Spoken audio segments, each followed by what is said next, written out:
Last night I watched the Republican debates in Iowa, and this is my response to the Republican debates. First of all, I'd like to say it was pretty clear that Ron Paul was the only candidate on the stage with any kind of character whatsoever, but also the only candidate president who had any real interest in protecting the Constitution. That said, I don't think he went nearly far enough. Let's face it, the situation in Washington is far worse than any of the candidates discussed.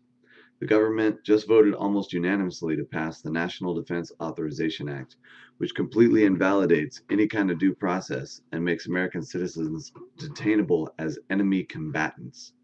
That means they can come to your house any time of the day or night, lock you up without reading you your rights or any kind of trial or a jury of your peers, and waterboard you for the next 20 years with absolutely no repercussions. That is not only in direct violation of their oath to protect the Constitution, it's outright treason against the American people and the sovereignty of our nation, and a crime punishable by life imprisonment or even death. And that is exactly what needs to happen. Every senator, congressman, and the president himself needs to be put on trial, found guilty of treason, and then either imprisoned for life or executed.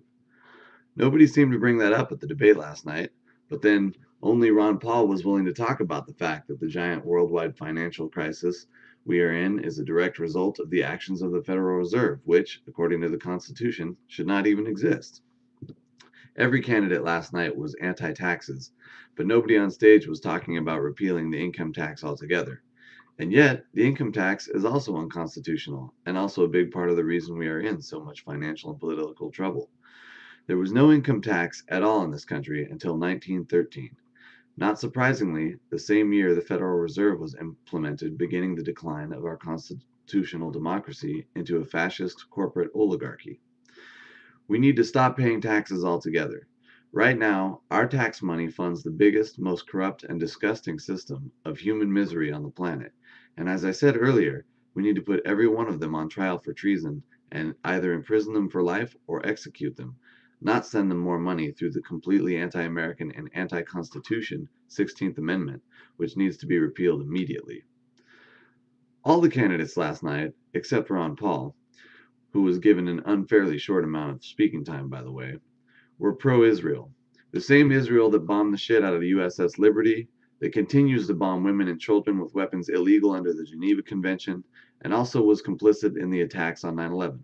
That's right, Mossad, the Israeli version of the CIA, was most certainly involved in 9/11, much more so than a few Muslims with box cutters.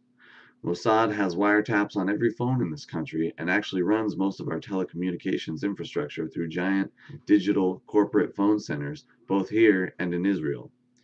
Most of the candidates last night seemed convinced that Israel was somehow our ally.